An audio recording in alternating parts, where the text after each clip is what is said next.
of week 2. So Max will finish telling us SPT phases of bosons.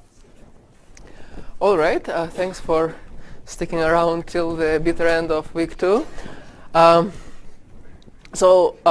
Remember last time we started talking about invertible phases with a global symmetry, and we introduced the notion of symmetry-protected topological phases. And we said that for bosons there is this construction, going back to Dijkgraaf and Witten, that's now known as the cohomology construction of these SPT phases of bosons. The way that works is that it takes as an input an algebraic object, which is an element of this d-dimensional cohomology group, where d is the space-time dimension. And from it you can build a partition function on any manifold by looking at the d simplices on the manifold and just kind of taking products of cocycles on every d simplex. Yes. Maybe it's a d equal 3. We have tetrahedra then. Doesn't really matter. Okay, so remember there are group elements sitting on every vertex here, G naught, G1, G2, something like this. Okay, and remember what we saw was that the partition function of these phases on any closed manifold was equal to 1, which is not very interesting, but we reasoned that away as well. It actually had to be that way. Okay, so now what is the goal for today? The goal for today is to see, first of all, kind of main goal is to distinguish these phases. Right now it doesn't look like they're different phases, so the goal is to distinguish them, and we will talk about it in several ways. We'll look at what is happening on the boundary, and we will also talk about what happens if you couple the system to a background gauge field for the group G, and we'll see that will give a way to distinguish these phases. Okay, so let's see. So first question that I'd like to ask, remember we call this product, we call this the action, which depends on the group element sitting on the vertices. And we saw that that this action is actually equal to 1 as long as the manifold is closed. So what if the manifold is open? What if the manifold has a boundary? So suppose I have some manifold with a boundary. How do I draw it? Let me draw it. Suppose it's a two-dimensional manifold with a boundary, so there are kind of triangles going into here. D equal 2. And there are group elements sitting away from on vertices away from the boundary and on vertices on the boundary. So there's like G bulk and G boundary. And my claim is that e to the minus s of G, the action, actually only depends on the group elements on the boundary. Yeah, only depends on the boundary and on the group elements on the boundary. And the way to see that is that if I have if I have a different manifold, so let's call this M, and this is M prime, but with the same boundary,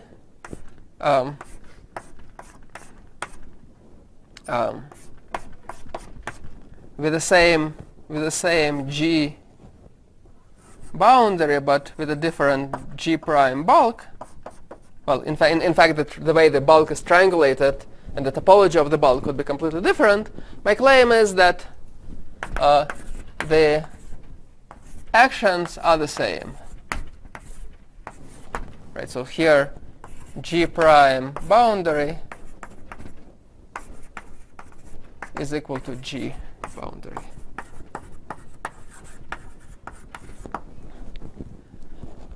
And the way to see that is simply to take this manifold M, take the manifold M prime with an opposite orientation. So consider M union M prime with the opposite orientation, and yeah, so just glue them together.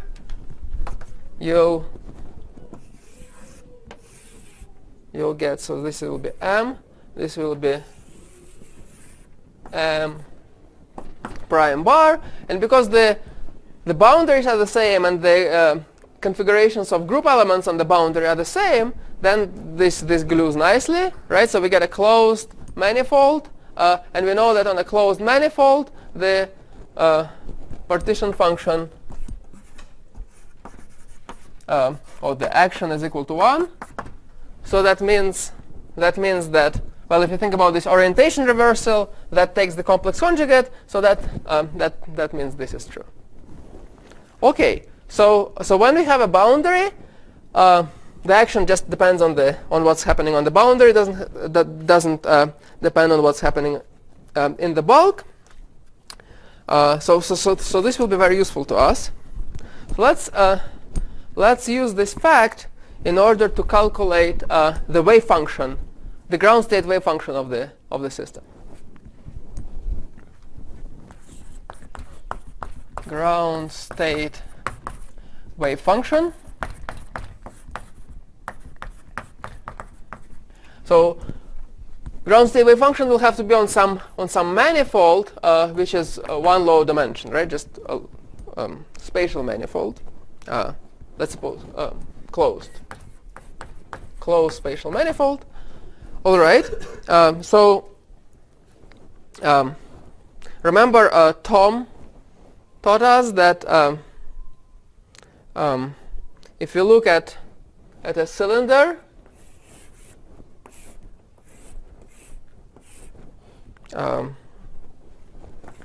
y d minus 1 cross interval, where so this is our y d minus 1, maybe a circle, and we have time going this way. Then remember if I calculate the partition function on this cylinder with fixed boundary conditions, maybe I have some g prime sitting here, right? So this collectively denote the group elements on the triangulation of the manifold yd minus 1, and yeah, on this boundary and this boundary, then this is just the matrix element.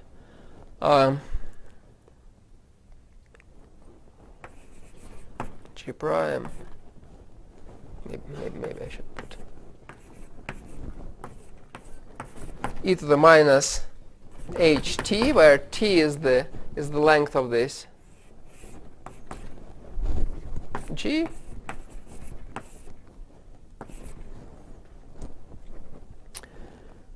And using the spectral decomposition, when t goes to infinity, assuming I have a gap phase, this will just be G prime 0 times 0 G, where 0 is the ground state. So this is the ground state wave function, complex conjugated at G prime times the ground state wave function at G.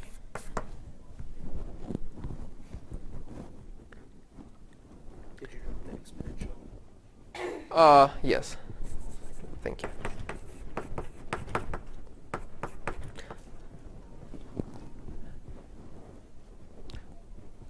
Now clearly we have a single ground state, because if you take trace, well, if we close up this cylinder we get a torus, and we know that partition function on on any closed manifold is 1. So that means, if you had more than a single ground state, you would have like a number here. So since the absolute value since the absolute value of the partition function is 1, and in fact the partition function is 1, you know that you have a unique ground state. The energy must be 0, but that doesn't really matter. And we can read off these wave functions in the following way. So this path integral should give us this product, but actually we can get each individual term, and there is actually something very nice we can do. Right? Remember, the action only depends on the values of the G elements on the boundary. So we can replace this manifold by a manifold like this.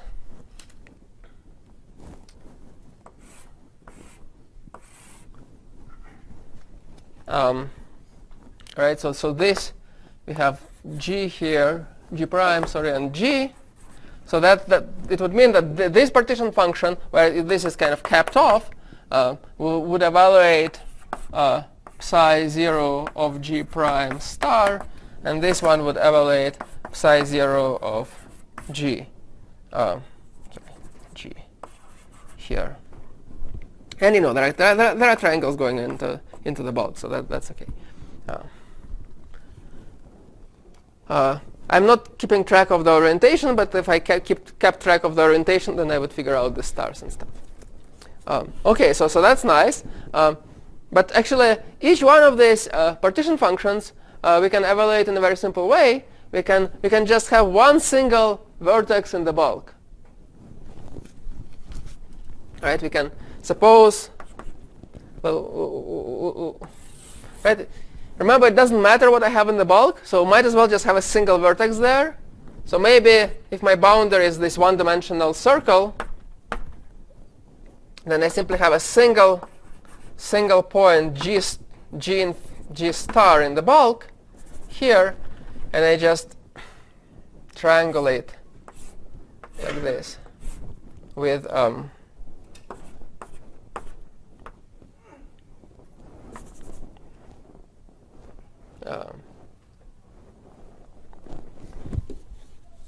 let's draw this one. I don't want to deal with a star, since I'm not keeping track of it anyway. Right? So you'll have G star here, and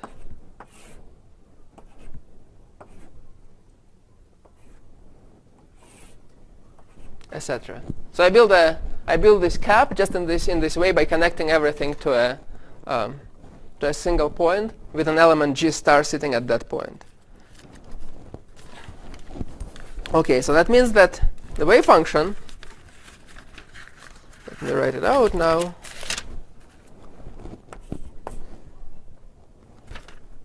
psi of G, right, where G are the group elements on the boundary, will just be a product over the simplices, d-1 simplices on this boundary, new G of the simplex, and then, right, so in this case, for instance, the simplices are one-dimensional, so I have like G0, G1, and at the end I have G star.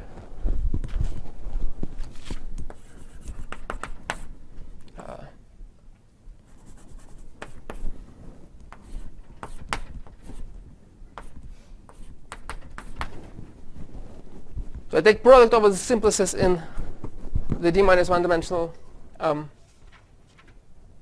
manifold, and I kind of complete them to a D simplex this way, and I take nu. Questions? So now, right. So in principle, I should be doing this whole story of taking sum over GV in the bulk, right? But I have just one vertex in the bulk, and the action shouldn't be dependent on what I have in the bulk there. So actually, I just get that. it seems like this should depend on what G star is, but turns out that you don't, that it doesn't. And the reason is that this is a closed, that YD minus 1 is a closed manifold. All right. It's okay? So here we're thinking about so this is the ground state wave function of the system. So we're kind of thinking about a temporal slice, if you wish. What if we think about a spatial slice? So what if we think about a real physical boundary of the system? Can we figure out what's going on there? Well, we can do something very simple. Sorry, not very simple, very similar.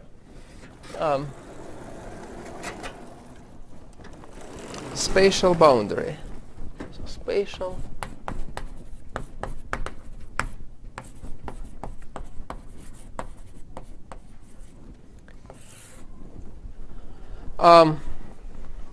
Let's say, just to be more interesting, let's say I have a two-dimensional, let's say my bulk has two spatial dimensions. So maybe my bulk manifold is a disk. Doesn't really matter, but so this is a picture when D is equal to 2 plus 1. So here is the boundary of a disk is a circle, and here is time is going this way.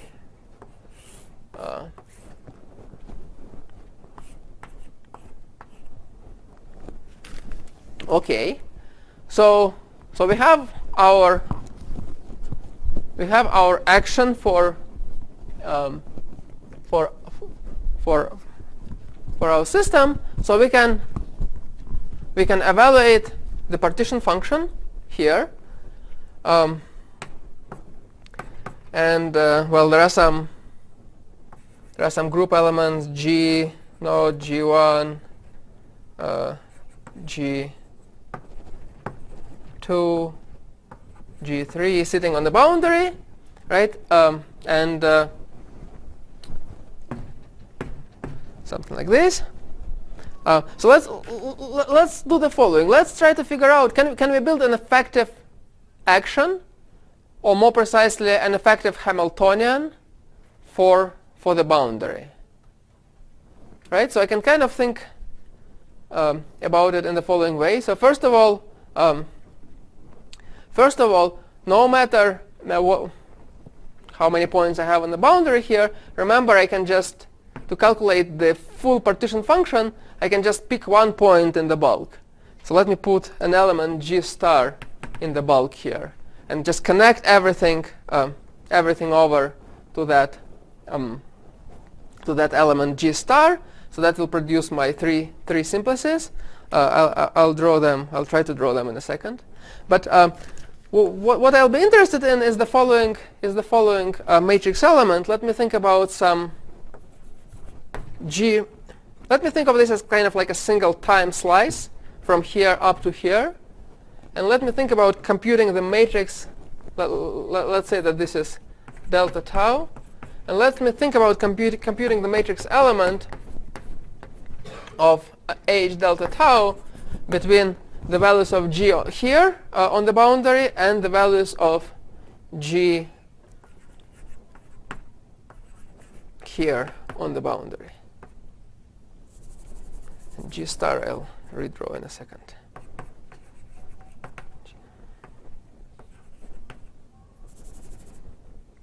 So they're supposed to go vertically. Let's see. G1 prime, G0 prime, G2 prime, G3 prime. Okay? So I want to compute this matrix element, and effectively this should give me the boundary Hamiltonian if I am able to compute this. Further, and we can kind of integrate the entire bulk out and just replace it by this single vertex G star sitting in the bulk.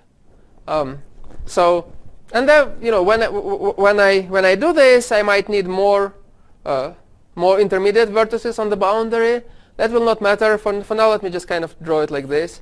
I triangulate the boundary like this, and then each one of these I can connect to the single bulk I will not attempt to draw that. But anyway, so what does that give me? That gives me 1 over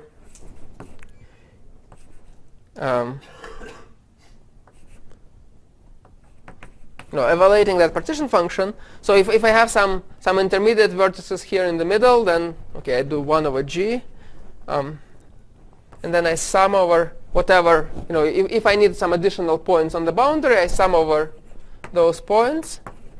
These are not the points in the bulk. And I take the product over the boundary simplices. So in this case, they will just be these triangles. And I take nu of g on the boundary simplices. So in this case, 2 simplices.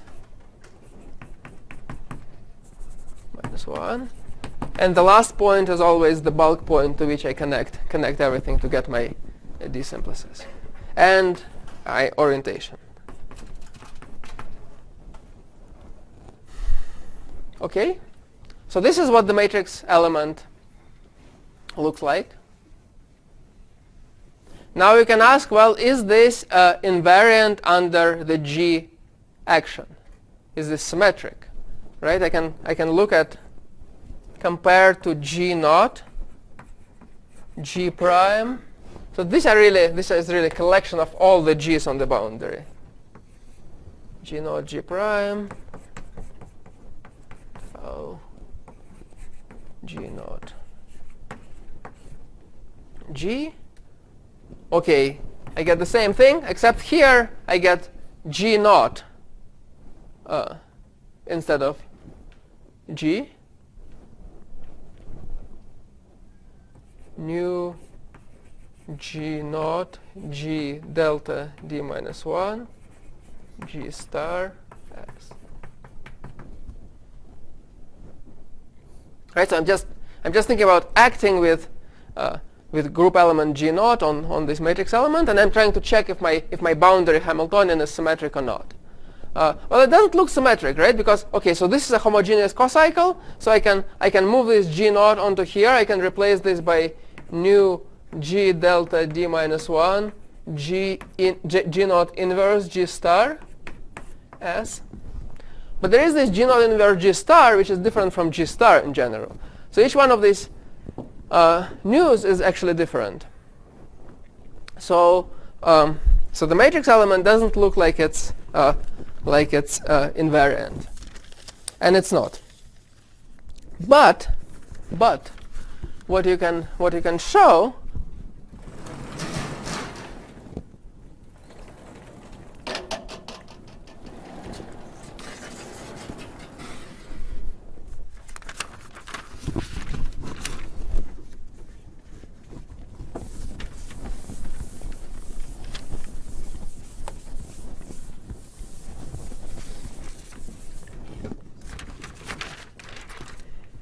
is that if you look at these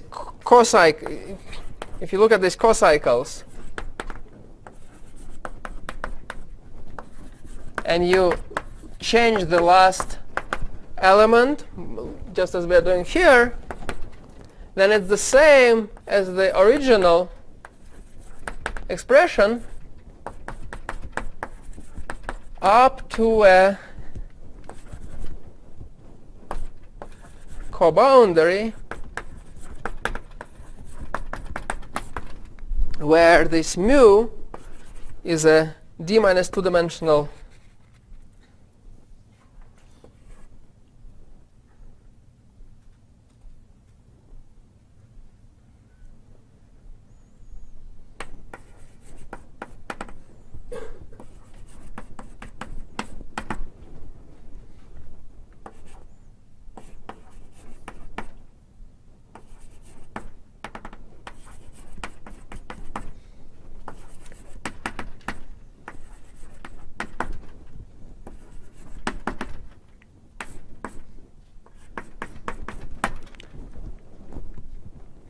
Okay, so they're just different by a coboundary, and as a result, these two matrix elements are related by the following factors.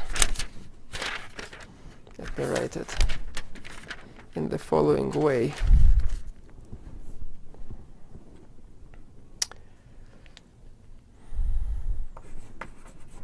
G naught G prime T G naught G is equal to G naught e to the minus H delta tau G times product over delta d minus 2 belonging just to this. Let me call just the spatial piece of the boundary. Let me call that this x d minus 2. So boundary as a space-time is d minus 1 dimensional. The spatial part of the boundary is just d minus 2 dimensional, right? Like a circle here of mu of g prime delta d minus 2 over mu of g prime delta of g delta d minus 2 times orientation. Now there might be various factors of minus 1 to the d that I'm not going to try to keep track of. Yes? Could you explain that middle formula one more time? This one? Yes, is d minus 2 cochain mu is equal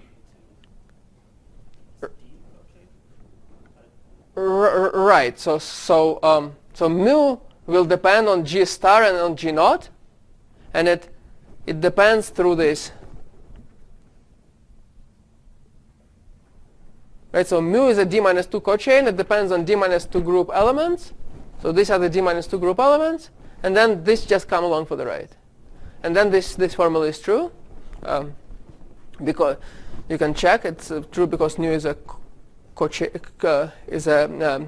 is closed cocycle, right? So then, we're kind of taking this d mu and we are integrating it over to the boundary. So I'm not going to go through the technical details, but that's what you get. There's a question over here. Right. So we have two different G naughts, right? There's the G naught that's the configuration on the lower thing, and then there's the G naught that you're using to see if this is invariant. Is that true? No. Okay. So G like this single point. Oh shoot. Let's just start with 1. Yeah. Sorry, that G naught is some other group element in G that we are trying to act with. So in this cochain formula, the G naught at the beginning is not necessarily the G naught that's inversed at the end. Yeah. Let's say H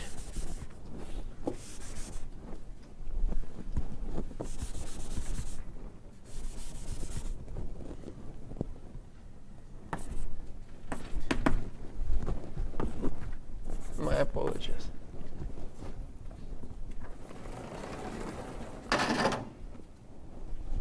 Maybe that was the reason for the confusion. H inverse. Yes.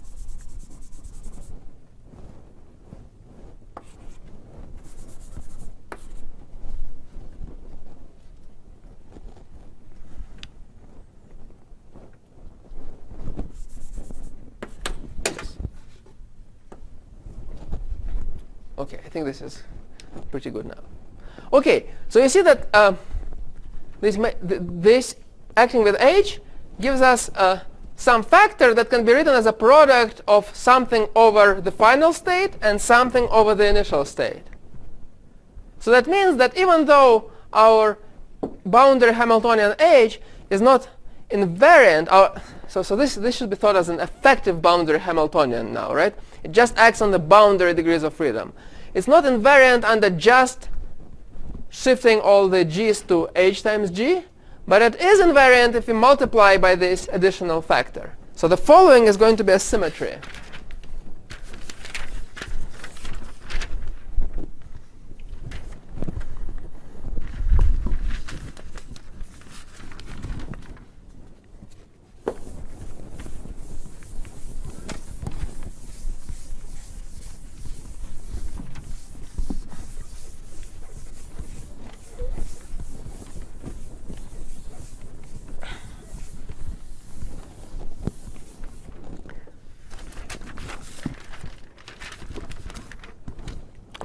U of h on G.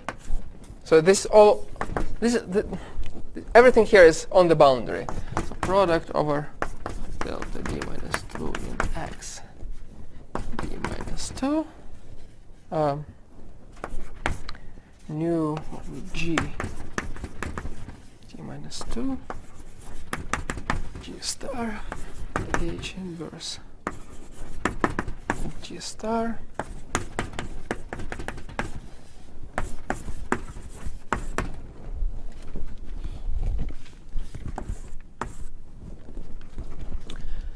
So we do rotate all our group elements on the boundary globally by h, but we also multiply by this factor.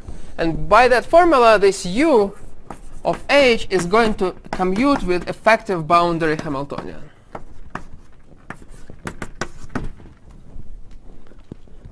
So, okay, so that's interesting. So the boundary is just boundary Hilbert space is just an ordinary Hilbert space, nothing weird about it. The effective Hamiltonian that we kind of are deriving here is also perfectly nice local Hamiltonian, nothing wrong with it. It's just that the symmetry, effectively the symmetry acts on the boundary in a weird way. So let's investigate this weirdness. So let's say we are in 1 plus 1 dimensions, right? So the boundary is just 0 plus 1 dimensional then. So the boundary just has a single group element sitting on it.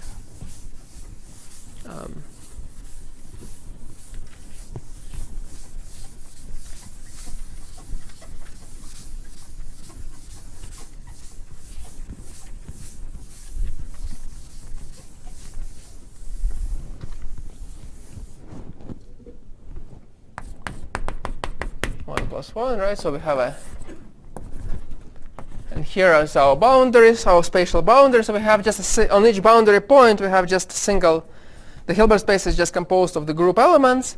And now u of h on, so there is some g sitting here, on g is going to give us what? It's going to give us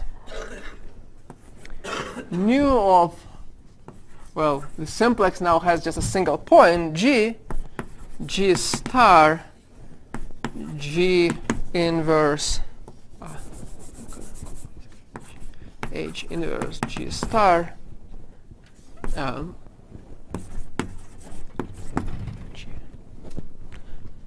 okay, so this is the effective symmetry action on the boundary, and you can check that that this is precisely a projective symmetry action.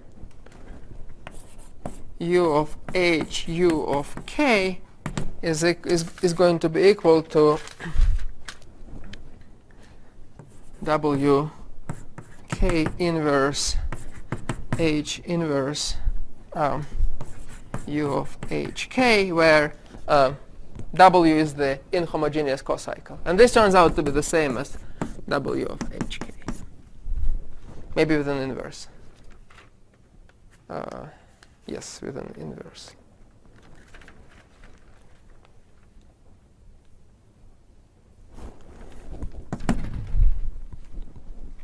Okay. So we see that we're actually getting exactly the, remember last lecture we kind of guessed that for 1 plus 1 dimensional SPT, on the boundary we're going to get the symmetry acting projectively, and these models kind of realize that precisely. Okay, so maybe this is not so interesting. What about if we go to 1 higher dimensions? Let's have an example in G2 plus 1 dimensions.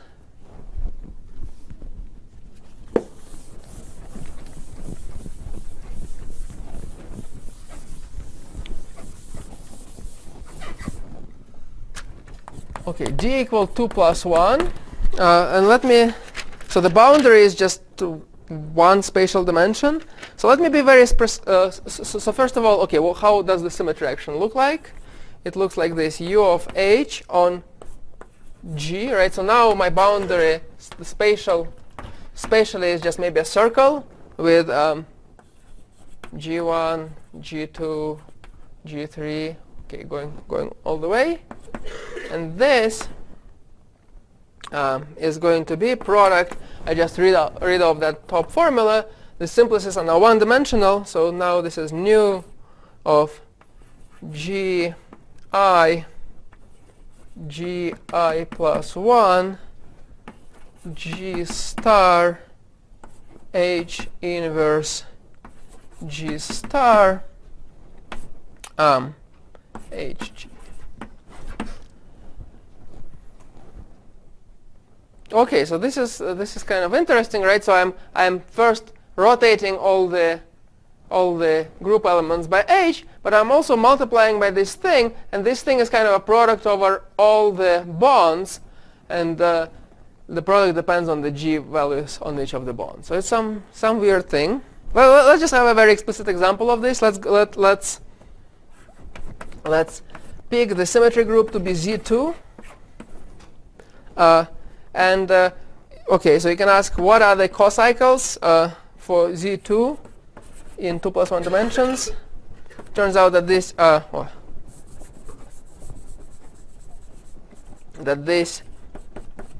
this group is just Z2, and the non-trivial cocycle is the following. Let me write it as an inhomogeneous cocycle. So first of all, right, so group being Z2, let me add it, write it in an additive way as 0, 1, right? So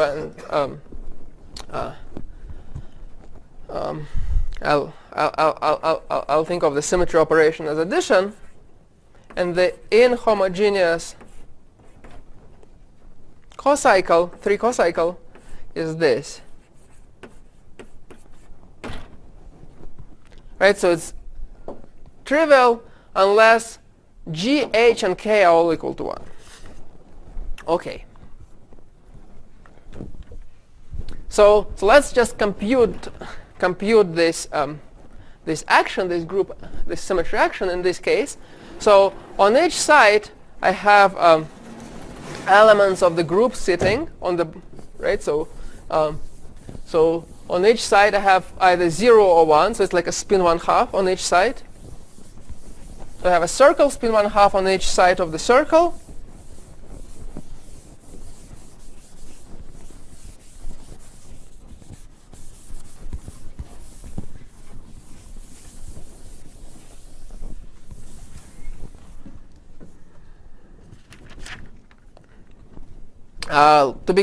To be specific, let's do the following. Let's choose G star equal to 0, right? And we are trying to compute the symmetry action for the group element 1.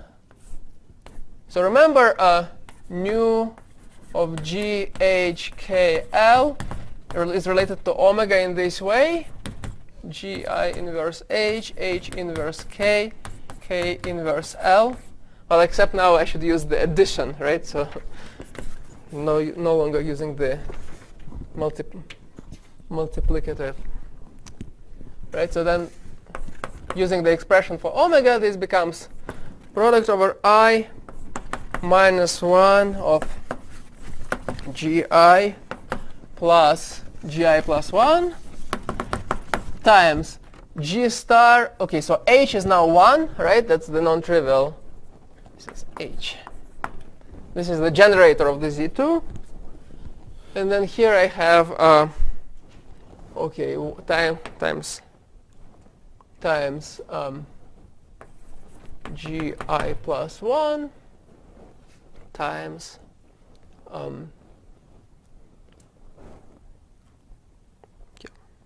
So this is the action on some g.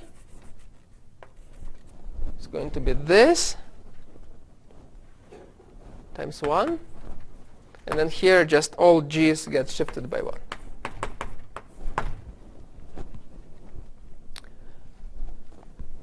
Okay, so some weird factor like that. So you can ask physically. Okay, so I have a bunch of zeros and ones, so I can also say like 0 is up and 1 is down. And I flip all the, right, so 0, 1. I flip all the spins, and I multiply by this phase factor. You can ask, what is this phase factor? You can convince yourself that this is -1 to the number of domain walls on the circle over 2 times. Right? So whenever I have a up next to a down, that's a domain wall. On a circle, the number of domain walls is even. So this is going to be an integer. So -1, so I either get a +1 or -1. All right. So now a couple of comments about this. So first of all, this symmetry operation is a finite depth local unitary. I mean, it maps. Well, first of all, it maps local operators to local operators. Second, I can decompose it into like commuting local operators which are separated. So there's nothing wrong with this symmetry action. The only thing is that I cannot write U as a, there is no way to decompose U as a product over sites, or maybe like I can group sites together of something that only acts on those sites and satisfies the group law.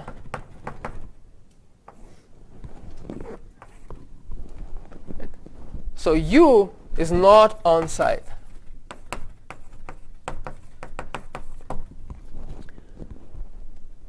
Remember we had the definition of on-site symmetry in the last lecture. We said an on-site symmetry is one that factors like this, satisfying the group law on each site. And the site doesn't have to be just a single site. I can group things together. So maybe you'll tell me, okay, you're just not smart enough. Maybe there is some way to write this -1 to the number of domain walls over 2 in this way. There's maybe some way to factor it like this. Turns out the answer is no. There is actually an algebraic abstraction to converting this into a product like this. And there is a very nice theory of such abstractions that was developed by Dominic Els and Chetan Nayak. And the abstraction, what do you guess the abstraction is?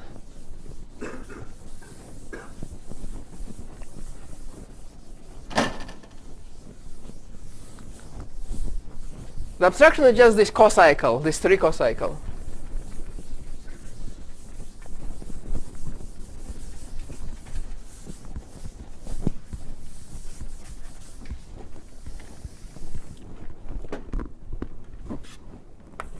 Abstraction to on-siteness H3 GU1, which is precisely the 3 cocycle that goes as an input into the phase. So this is Nayak Elze 2014. And in fact, for any symmetry, for any finite depth local unitary in one spatial dimension, you can compute this abstraction. It will always be a cocycle. So that's kind of a nice. You can, if someone tells you the action of the symmetry on the boundary, you can read off the bulk SPT phase. So we'll see that the boundaries of these SPT phases, they're anomalous. And usually you think about anomalies in a kind of a, so people say different things. You usually think about it in the continuum. Well, here's a way to think about an anomaly on the lattice. And at least for this class of phases, the anomalous boundary has an ordinary Hilbert space, has a symmetry action which is a finite depth local unitary, but one which is a non-on-site, and the non-on-siteness is characterized by the cocycle. How does that connect with our usual understanding of anomalies? Well, remember, anomalous symmetries are global symmetries that cannot be consistently coupled to a gauge field. Well, not clear how to, because it doesn't decompose in this form, it's not clear how to couple it to a gauge field. So everything is kind of consistent, but this is a slightly different perspective. All right. So let's see how we're doing on time. Have half an hour. Okay, so I told you something about the boundary, but we can say, okay, is there a way to? So first of all, this gives us a way to distinguish the phases, right? We just look at the boundary, we read off the non-on-site symmetry action on the boundary, we extract the cocycle from it, and okay, that's a way to distinguish the phases. But is there a way to do it just from the bulk? And the answer is yes. And the way to do that is you need to couple your system to a background gauge field. So let's talk about that. Can maybe start.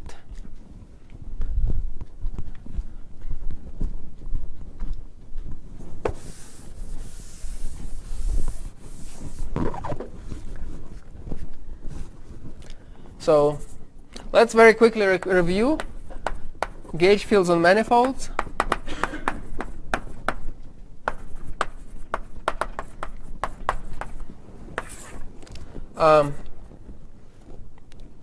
You probably seen that if you have a manifold, well, a manifold is a collection of patches that can overlap, right?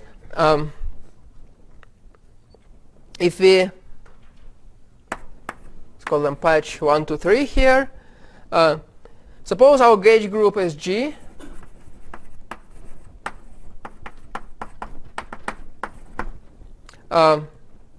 Then we define the G bundle over the manifold as a collection of functions which are valued in the intersections of the that are defined on the intersections of these patches and take values in G, and they have to be smooth functions.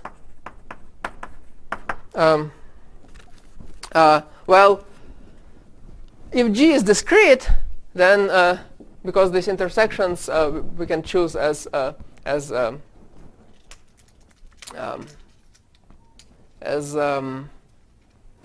connected, then on each intersection U must just be a constant. If G is discrete, Uij of x is just some Uij, some constant.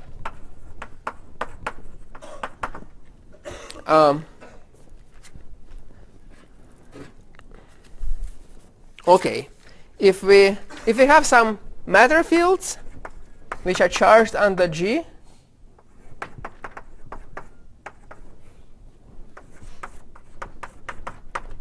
then as you go from one patch to the other, so the matter fields are defined on each patch, and as you go from one patch to the other, you need this transition function. So these are known as transition functions.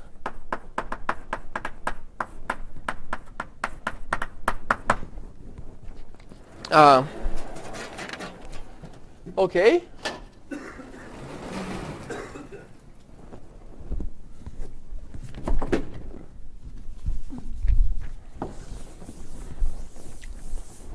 Well, in general, you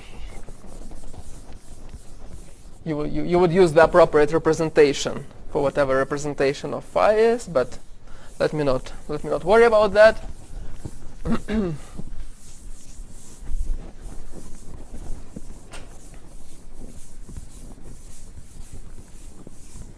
But for this thing to be consistent, we need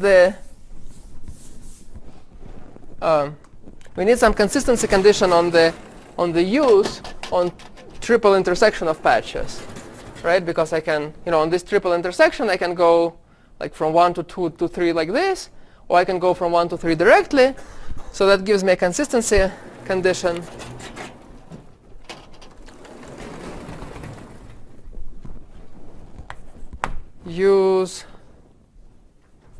Satisfy U13 is equal to U12 times U23 on patch intersections.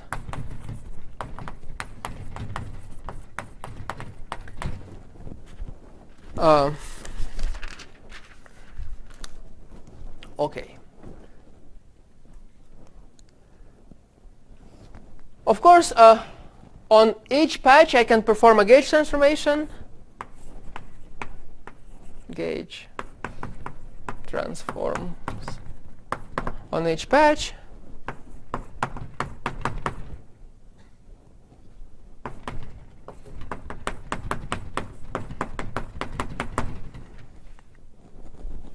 And then the transition functions will need to also transform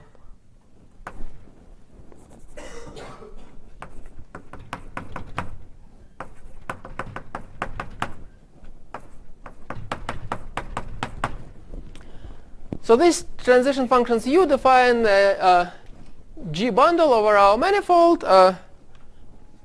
We can say that the matter fields are sections of that bundle.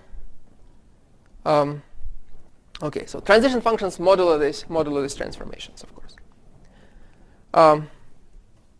All right. So for a discrete gauge field, everything is kind of we can kind of replace all of these by our simplicial structures. Kind of morally, just put a vertex in the center of each patch, and then start connecting the vertices by one simplices, by edges. So on each edge, then you have a group element sitting. So use G discrete.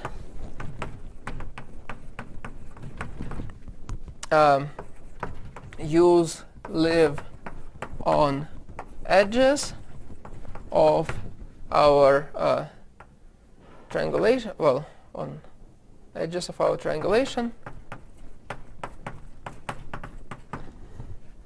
And they still, so for every, then this consistency condition is that on every 2 simplex, we have U01, U12 is going to be equal to U02. So U02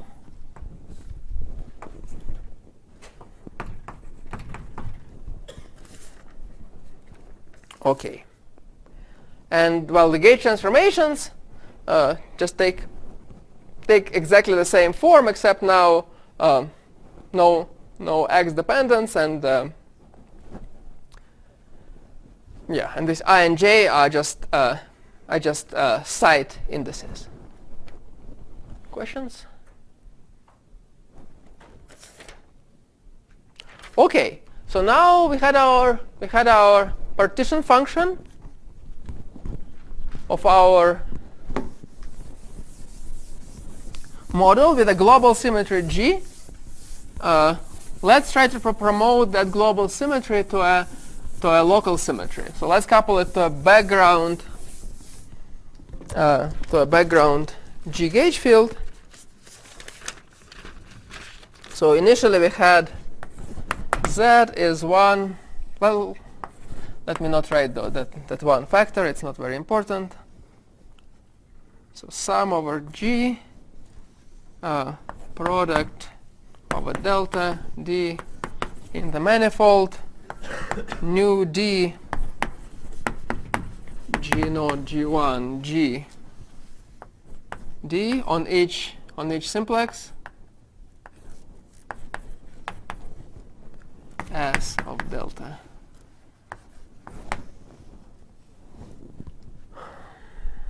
Okay. So we had a global symmetry, right? Gi going to HGI. Let's try to gauge that.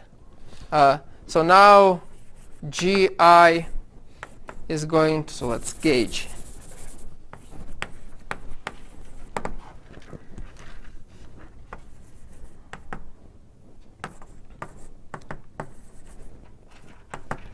I can have a gauge transformation on every side, and then I'll have to have gauge fields on the links. Right, so I have G's. I still have G's sitting on the side of on the sides of my complex, but now I have U's sitting on the links, satisfying the consistency condition there, and okay, they transform in this way. So I have to kind of modify this action so that it's invariant under these transformations, and there is a nice way of doing that.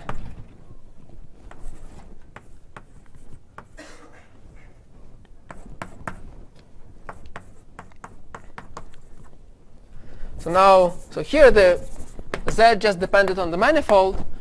Now here Z is going to depend on the manifold and the background gauge field U.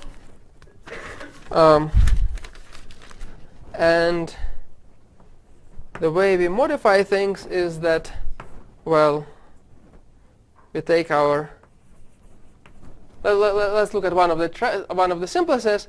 Okay, so the first point we still put G naught, and then here we say U naught 1, G1. So we kind of take this G on this vertex and we use our gauge field to pull it to vertex 0. It's kind of like a Wilson line. Well, in fact, it is a Wilson line. And then for G2, we do U01, U12, G2, etc. And then for the last vertex, we'll have U01, U12,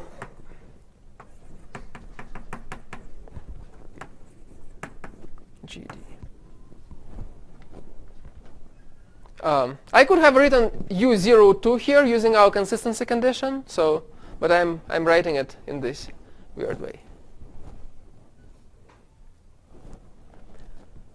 All right. So let's see. So this is clearly gauge invariant. Tom? So I'm a little bit confused. So you don't have an action for the U's themselves. Is the game that you are playing that you impose some particular pattern of U's on your system, or are the U's themselves going to be dynamical variables? I can play either game, but so the question was whether I have the observation was that I don't have any explicit separate action for the U's, and I also don't have a sum of a U's here, and I have my partition function depending on U. So for now, I'm just going to think of U as a background gauge field that's going to be used as a probe of the system. And later, if we have time, we'll talk about what happens if I start summing over U's as well.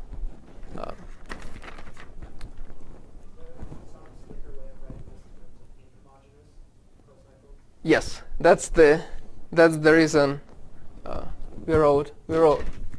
That's essentially the reason that we have this weird U01, U12 that we chose to write it in this way. So the question was whether there is a slicker way of writing this in terms of inhomogeneous cocycles, and there is, and we'll have one in just a second. So, okay, so these products of U's transform in a nice way on the gauge transformations where you would just pick up a V0 everywhere here, and because this is a homogeneous cocycle, if I multiply all the elements by V0, I get the same thing. So this is gauge invariant by construction. Now let's, as was suggested, let's write this in terms of the inhomogeneous cocycle omega, or W,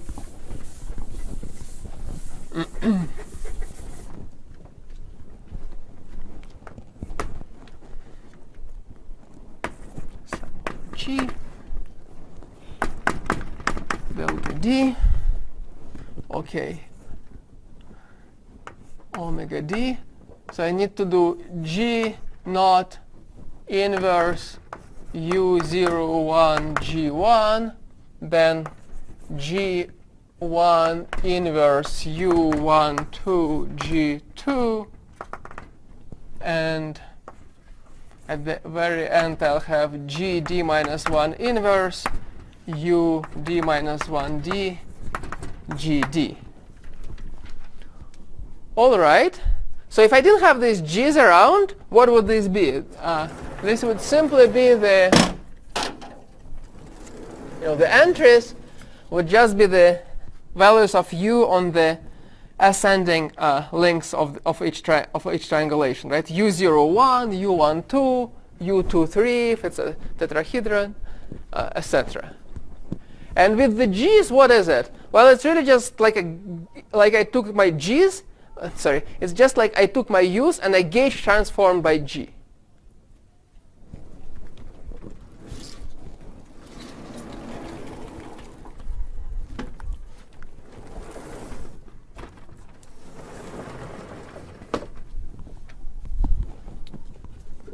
I can think of U G I J is Gi inverse Uij Gj. This is U transformed, gauge transformed by G.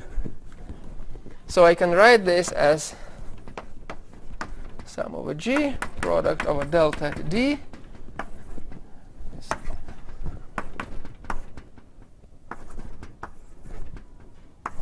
Let me write it schematically like this. Now, a non-entirely trivial statement is that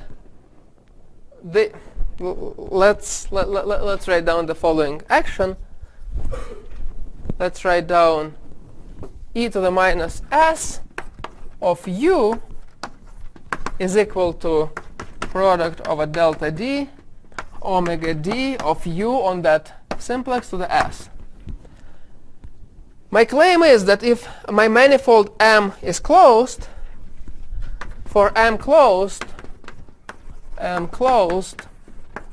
this is gauge invariant.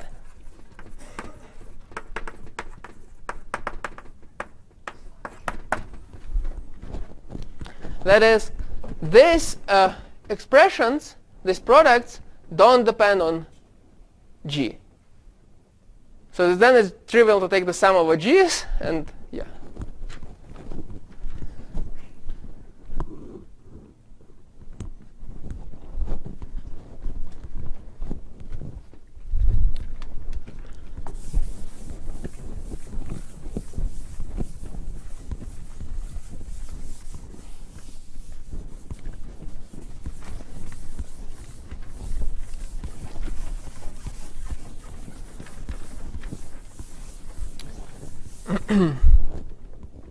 How to see this? Well, the way to see this is the following. Let's think about some higher dimensional manifold where I put U's on every link, and let's suppose that in that higher dimensional manifold, or not necessarily manifold, just a simplicial complex, I have this condition obeyed on every triangle, on every two simplex. And my claim is that WD defines a D cocycle on that manifold in the simplicial sense. So let's think just on some manifold of dimension potentially larger than D. My claim is that the fact that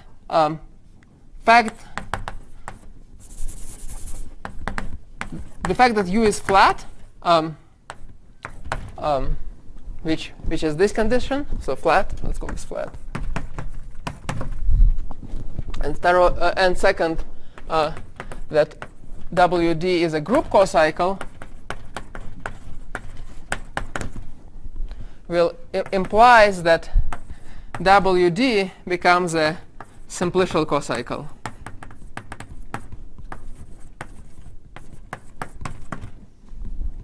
on this manifold.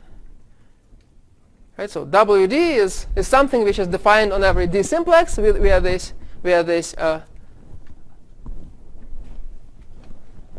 expression, and I claim that it's closed in the simplicial sense. Why is that useful?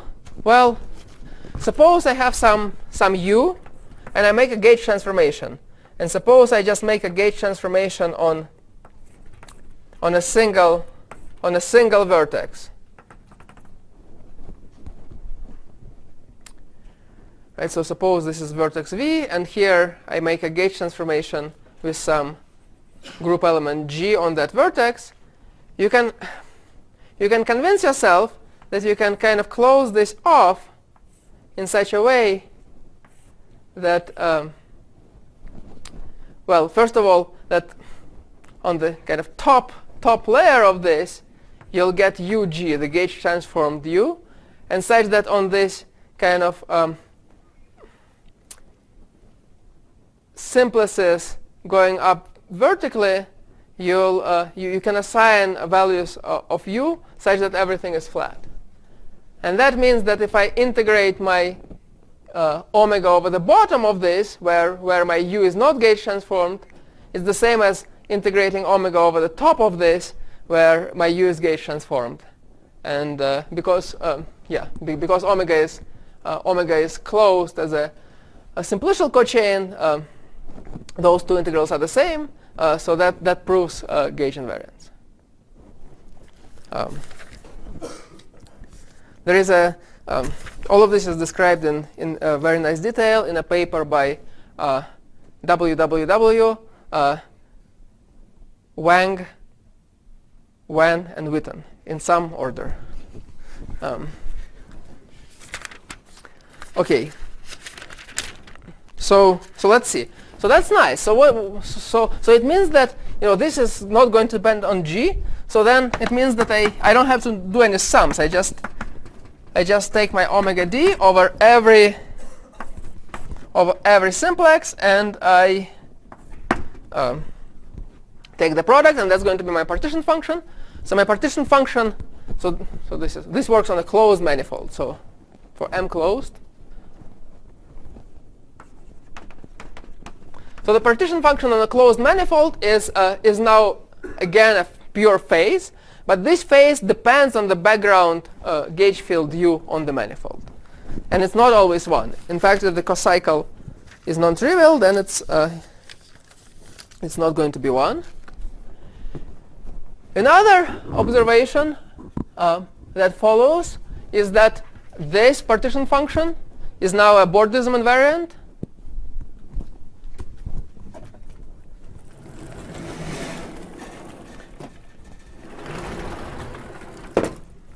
It's a Bordism invariant of manifolds with G gauge field defined on them.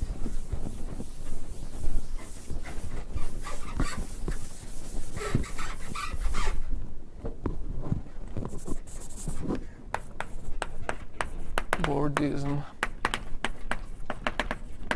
invariant of manifolds with G gauge fields.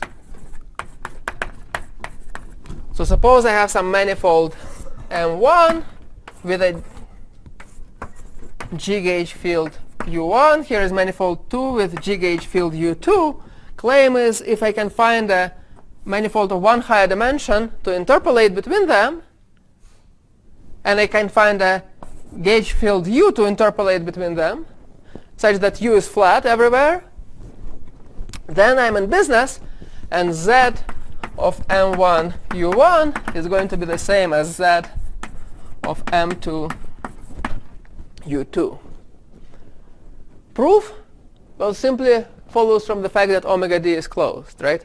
I think about integrating d omega over the bulk, and that collapses to the integral of omega over the boundary, which proves this.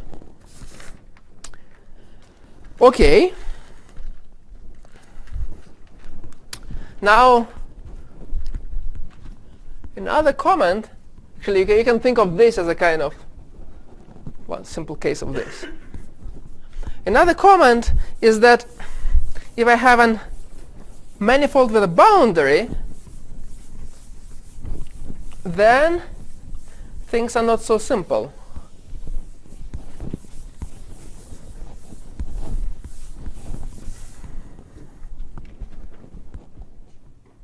If M has a boundary,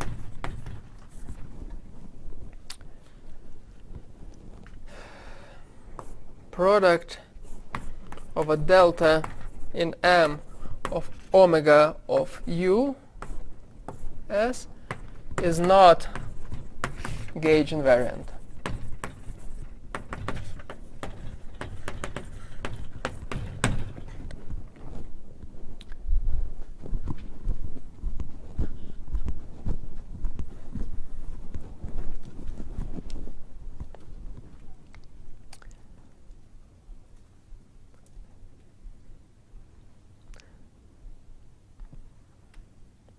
So that doesn't mean that our initial partition function that we wrote was not gauge invariant.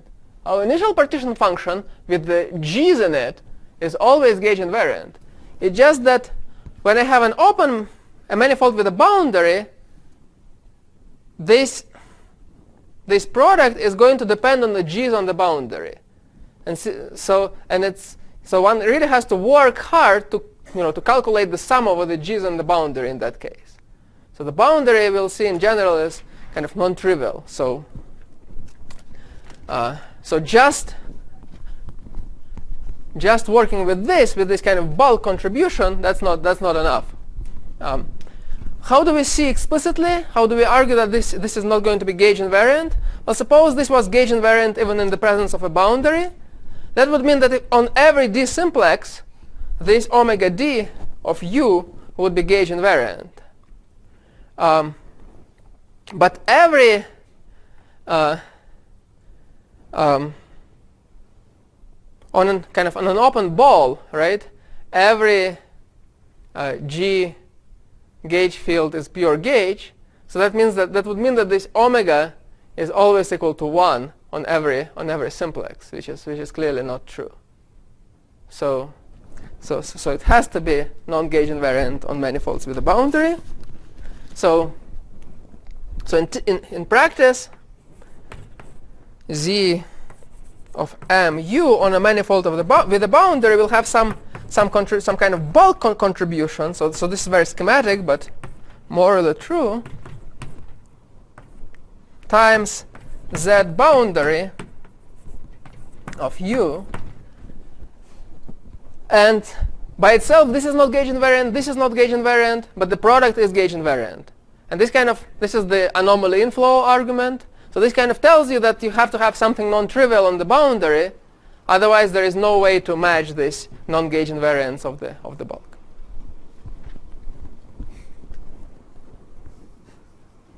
All right. So let's just, I know I'm running out of time, but let's just finish with 1 minute. one generalized minute.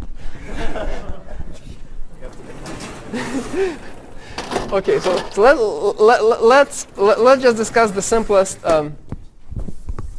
example, which we already alluded to, which is in 2 + 1 dimensions with a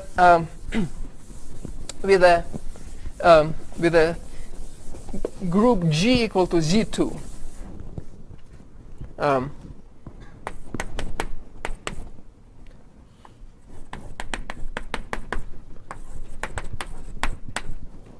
Remember, we had this cocycle WGHK equal to -1 to GHK. Okay, so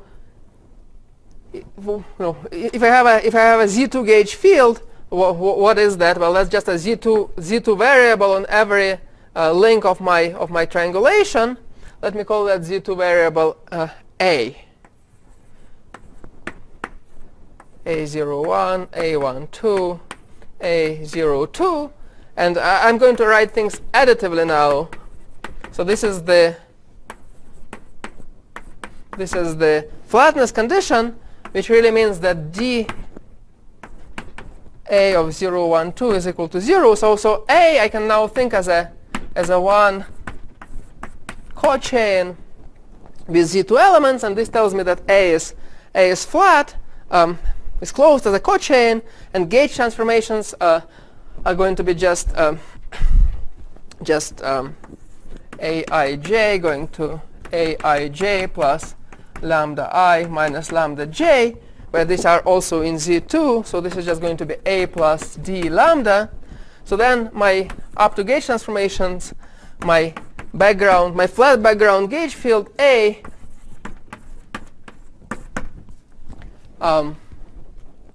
is just an element of the first cohomology group of the manifold.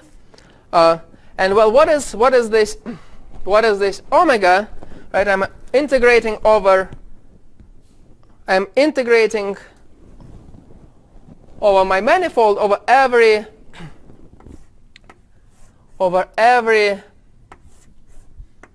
tetrahedron in my 3 manifold.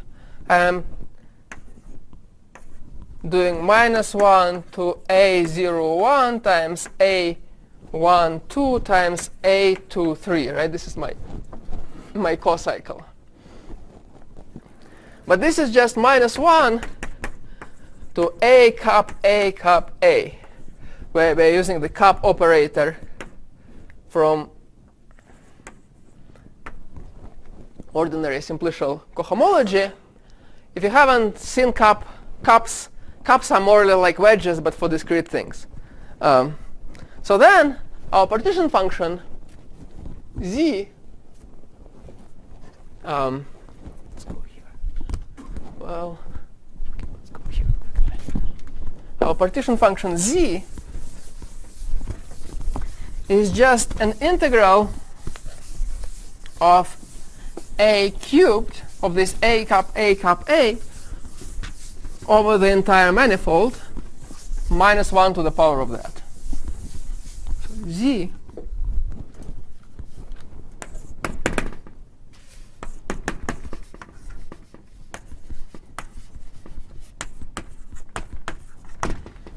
and of course, since this is closed, then okay, the cube of the A is also going to be so it's clear that this is going to be gauge invariant. All right, so what are some manifolds where this is non-zero? So first of all, kind of the manifolds that condensed matter physicists care about. Manifolds of the form S1 cross spatial manifold Y2. Is it going to give me something non-trivial?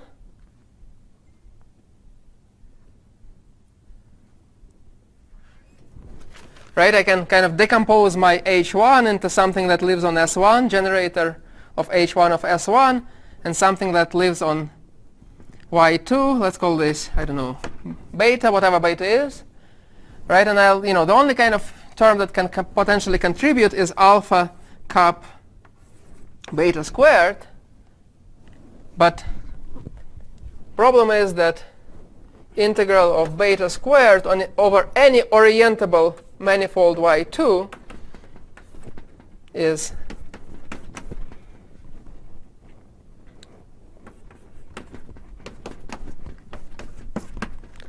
is 0 mod 2. As long as Y2 is orientable, then I get 0. So the kind of manifolds that we care about, that I don't want to say we care about, that we are most used to in condensed matter physics, for those ones, the partition function is going to be 1. So what's a manifold where this is going to be non-trivial? Anyone? What's an orientable manifold for which this is going to be non-trivial?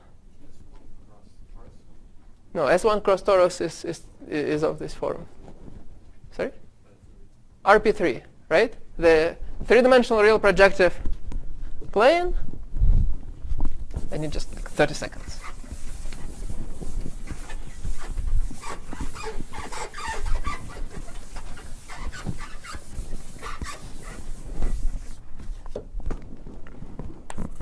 RP3 the generator. RP3, first of all, is oriented or orientable. There is a Z2.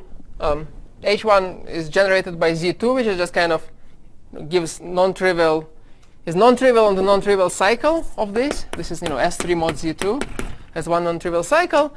And if I take the generator of this alpha and I take alpha cubed integrated over RP3, I get 1.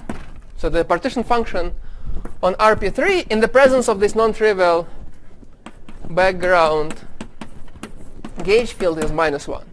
So that's the way to distinguish this phase.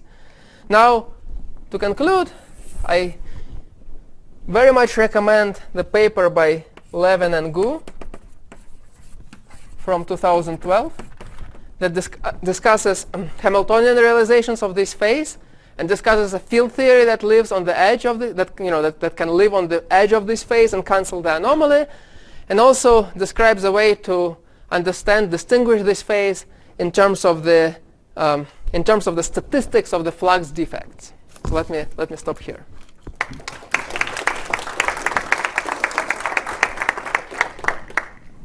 Questions? Yes? Even for some discrete gauge symmetry, because you say that such some torus something, the contribution is trivial, so you don't need to worry about some orbital twist sector stuff, right? If I understand it correctly. So what this means is if you want to promote A to a dynamical gauge field, it means that the partition function on any spatial manifold, no matter what genus it is going to be the same in the presence of this non-trivial cocycle and in the absence. So, which means that the ground state degeneracy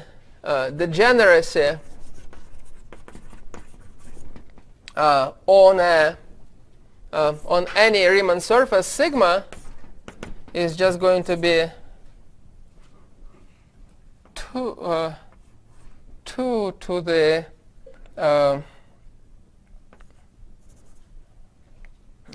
let me make sure that I get this right. Minus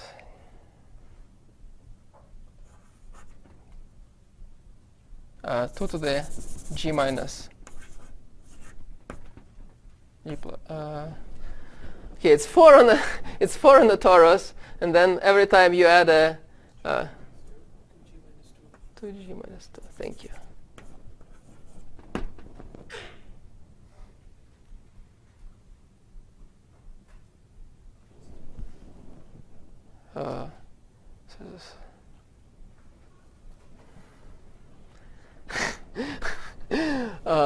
The higher I go in genus, the larger this should get. Torus has genus 1, so torus should have. Yeah, I think this is good. Or equivalent to 2 to the early number minus. Whatever. This is right. Right. So it's not going to distinguish. It's not going to. In terms of the ground state degeneracy, whether I have a cocycle or not, it's not going to distinguish. But if you think about the S and T matrices of the that is the statistics, the braiding statistics of the anyons, that distinguishes, depending on whether you have this cocycle or not.